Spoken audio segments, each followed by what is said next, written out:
Hi all, ನಮಸ್ತೆ. ಇವತ್ತಿನ recipe ಹಳಸಂದೆ ಕಾಳಿನ ದೋಸೆ.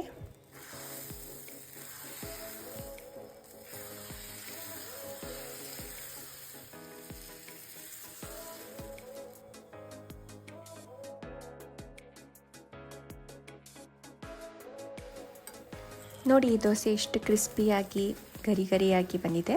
ಇದಕ್ಕೆ ಬೇಕಾಗಿರೋ ಇಂಗ್ರೀಡಿಯೆಂಟ್ಸು: 1 ಕಪ್ ಹಳಸಂದೆ ಕಾಳು, 1 ಕಪ್ ಅಕ್ಕಿ. ಇದನ್ನೆರಡನ್ನು ಚೆನ್ನಾಗಿ ತೊಳ್ಕೊಂಡು ಒಂದು 5ರಿಂದ 6 ಗಂಟೆ ನೆನೆಸಕ್ಕೆ ಬಿಡಬೇಕು. ಇಲ್ಲಾಂದರೆ ನಾವು ರಾತ್ರಿನೇ ನೆನೆಸ್ಕೋಬೇಕು. ಬೆಳಗ್ಗೆ ಎದ್ದು ಹಳಸಂದೆ ಕಾಳು, ಅಕ್ಕಿ, ಸ್ವಲ್ಪ ಶುಂಠಿ ಹಾಕಿ ನುಣ್ಣಕ್ಕೆ ರುಬ್ಕೋಬೇಕು. ಈ ಥರ ಫೈನ್ ಪೇಸ್ಟಾಗಿ ರುಬ್ಕೋಬೇಕು. ಈ ದೋಸೆಗೆ ಕಾಯಿ ಚಟ್ನಿ ಹಾಗೆ ಟೊಮೆಟೊ ಚಟ್ನಿ ಜೊತೆ ಸರ್ವ್ ಮಾಡಿದ್ರೆ ತುಂಬ ಚೆನ್ನಾಗಿರುತ್ತೆ ಟೇಸ್ಟು. ನನ್ನ ಯೂಟ್ಯೂಬ್ ಚಾನಲ್ನ ಸಬ್ಸ್ಕ್ರೈಬ್ ಮಾಡ್ಕೊಳ್ಳಿ, ಲೈಕ್ ಮಾಡಿ. Thank you for watching.